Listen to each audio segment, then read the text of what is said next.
எல்லா வகையிலையும் நான் உங்களுக்கு இங்கிட்ட வந்ததுக்கு நான் நன்றி தெரிவிச்சுக்கிறேன்.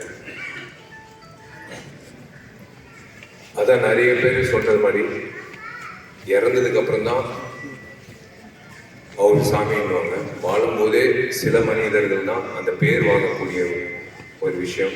வாழ்ந்துட்டு இருக்கும்போதே அவர் சாமி அப்படின்னு பார்த்து வியந்து பார்த்துட்டார் அத்தனை பேர். வெறும்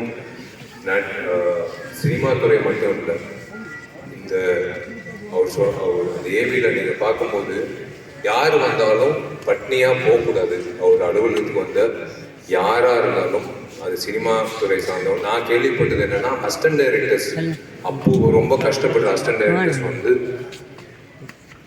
அவரு ஆஃபீஸ்க்கு வந்தால் 3 வேளை சாப்பாடு போடுறதுக்கு ஒரு இடம் எடுத்துட்டு எல்லாம் உதவி இருக்கும் ஒரு பலம் இருக்குது.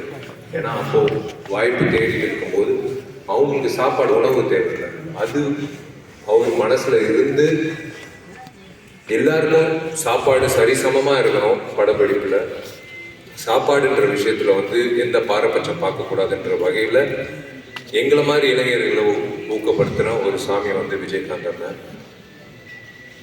அவர் பாதையில அப்படி பண்ணணும்ன்ற விஷயத்துல நாங்களும் அந்த அந்த முயற்சியில ஈடுபட்டோம். விஜயகாந்த் அண்ணன் மறைவு அப்போ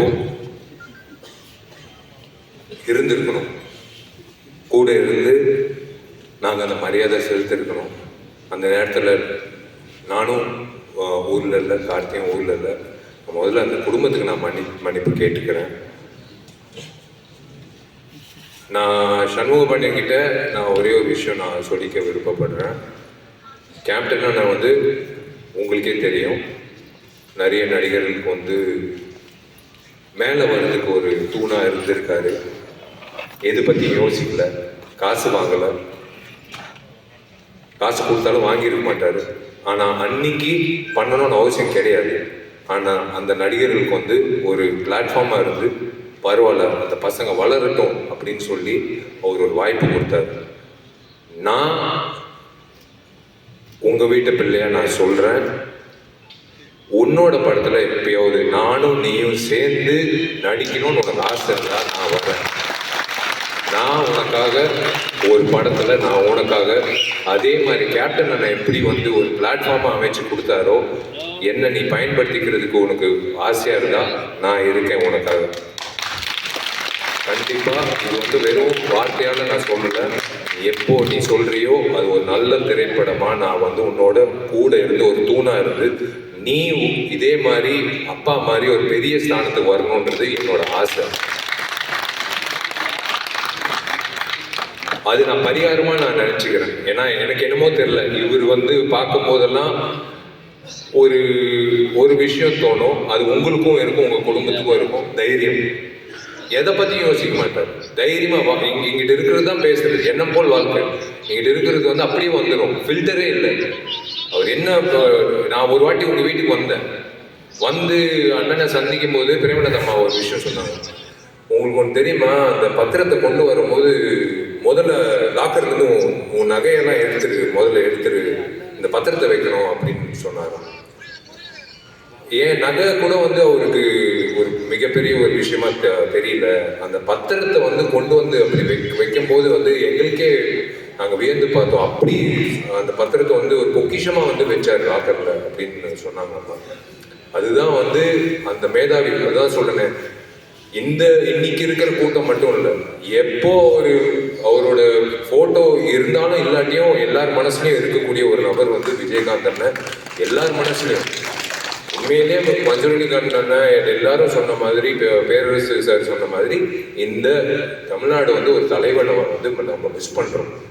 ஒரு தமிழ்நாட்டில் ஒரு தலைவனை மிஸ் பண்றோம். கேப்டன் அண்ணன் வந்து இந்த நடிகர் சங்கத்தை எப்படி மீட்டு எல்லோரையும் ஒரே குடும்பம் அப்படின்னு நம்பி கொண்டு வந்து அந்த ஒரே உணர்வோட, ஏன் எல்லாரும் இப்படி மனசார பேசுறாங்கன்னா அவர் அப்படி எல்லாரும் பார்த்ததுனால தான். சும்மா வந்து பேசணும்னு அவசியமே கிடையாது. இங்கிட்ட இருக்கிற அத்தனை பேர் வாய்ப்பு கொடுத்து பேசணும், அத்தனை பேர் வந்து மனசார பேசுற காரணம் வந்து அவர் அப்படி வந்து அவரை பார்த்துக்கிட்டாங்க. ஒரு தம்பியா ஒரு எல்லாரையும் ஒரு சரிசமாக பார்க்குற நபர்கள் நம்ம சினிமாவில் வந்து பார்க்க முடியாது. நான் ஓப்பனாக சொல்கிறேன், ஈகோன்ற விஷயம் எல்லாருக்கும் இருக்கும். ஆனால் ஈகோ இல்லாத மனிதர்கள் ரொம்ப ரொம்ப குறைவு சினிமாவில். அதில் ஒரு முன்னுதாரணமாக இருக்கிறவர் வந்து கேப்டன் விஜயகாந்த். அவரோட போக்கு, அவர் வந்து எந்த தயாரிப்பாளரும் நஷ்டம் அடையக்கூடாது. 54 இயக்குனர்கள், புதுமுக இயக்குனர்கள், அதுவும் டிஎஃப்டி இயக்குனர்கள் வந்து அறிமுகப்படுத்துகிற ஒரே எனக்கு தெரிஞ்ச உலக நாயகன் வந்து கேப்டன் விஜயகாந்த். 54 பேர் யாரு வந்து கொடுப்பாங்க வாய்ப்பு? நீங்க சொல்லுங்க. நீங்க இருக்கிற காலகட்டத்தில் ஒரு புதுமுக இயக்குனர் வந்து அலுவலகத்துக்கு வர்றதுக்கே வந்து யோசிப்பாங்க. ஒரு பெரிய நடிகரை போய் அணுகணும்னா வந்து யோசிப்பாங்க, நம்ம கதை கேட்பாங்களா, அப்புறம் அவங்களுக்கு ஒரு ஆதங்கம் இருக்கும், ஒரு வேளை வந்து சொன்ன கதை வந்து கரெக்டாக எடுப்பாங்களா, இந்த மாதிரி ப்ராசஸ் எல்லாம் வந்து இன்னைக்கு இருக்கிற காலகட்டத்தில் இருக்கு. ஆனால் அவர் வந்து எது பற்றியும் யோசிக்காம 54 வீட்டில் வந்து விளக்கேற்றி இருக்காரு. 54 பேர் வாய்ப்பு கொடுக்கு. 54 வீட்டில் வந்து அடுப்பு இருக்கு, விளக்கேற்றி இருக்காரு. 54 குடும்பங்களை வாழ வச்சிருக்காரு. அந்த மாதிரி ஒரு is given such a great contribution to இந்த சினிமா. இது வந்து வெறும் நம்ம தமிழ்நாடு தாங்க, இந்தியாவுக்கே வந்து பெருமை செலுத்தக்கூடிய ஒரு மனிதர், ஒரு நடிகர். இது வந்து இன்னைக்கு வந்து தமிழ்நாடு சொல்றோம். இந்தியாவிலே இவர் வந்து பண்ண சாதனை வந்து எந்த நடிகரும் பண்ணதே இல்லை. யாருக்கும் அந்த தைரியமும் வராது, யாருக்கும் அந்த தைரியம் கிடையாது. நான் ஓப்பனாக சொல்கிறேன். இந்த எத்தனையோ பேர் இப்போ நானும் புதுமுக இயக்குநர்கள் வாய்ப்பு கொடுக்குறோம், எல்லாருக்கும் கொடுக்குறோம். ஆனால் 54 இயக்குநர்கள் வந்து அந்த டைமில் வந்து அவர் கொடுத்து எனக்கு இவர் மூலிமா எனக்கு ஆர்கே செல்வராஜ் சார் வந்து அவரோட அசிஸ்டன்ட் நான் சேரணும்னு சொல்லி எங்கள் அப்பா கிட்ட வந்து கெஞ்சி, அப்போது ஒரு வாட்டி அவரை சந்தித்து நான் கேட்டேன். நான் புலன் விசாரணை, கேப்டன் ப்ரொவாகர் அப்படி பார்க்கும்போது டிஎஃப்டியில் சேரணும்னு ஒரு ஆசை வந்தது. அவர் அண்ணன் செல்வனி சார் கிட்ட அசிஸ்டன்ட் டைரக்டர் சேரணும் அப்படின்னு சொன்னது கேப்டன் பண்ண படங்கள். எல்லா நடிகர்களும் சரிசமமாக வளர வச்சு, எல்லா இயக்குநர்களும் சரிசமமாக வளர வச்சு, எல்லா தயாரிப்பாளர்களும், நீங்கள் ஒரு தயாரிப்பாளர் சொல்லுங்க, எனக்கு வந்து அவர் மேலே ஒரு கம்ப்ளைண்ட் இருக்குது அப்படின்னு. எங்களை மாதிரி ஆர்டிஸ்ட் எல்லாரும் கம்ப்ளைண்ட் இருக்கு. ஆனால் ஒரு கம்ப்ளைண்ட் இல்லாத ஒரே நடிகர் இந்த நடிகர். எந்த கம்ப்ளைண்ட்டும் கிடையாது, எந்த சங்கத்திலையும் எந்த கம்ப்ளைண்ட்டும் கிடையாது. இந்த மனிதர் வந்து உண்மையிலேயே வந்து ஒரு சிரிக்கிறாரு, உண்மையிலேயே எங்கிட்டயோ சிரிக்கிறாரு. உங்களை பார்த்து உங்களை வாழ்த்துறாரு, உங்களை வாழ்நாள் பூரா வாழ்த்துறாரு.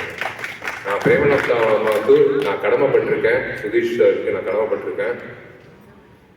நான் சொன்ன விஷயத்த சத்தியமா சொல்றேன். வெறும் இந்த மைக்கு, இந்த கூட்டம், பேசணும், உணர்ச்சி அப்படியெல்லாம் கிடையாது.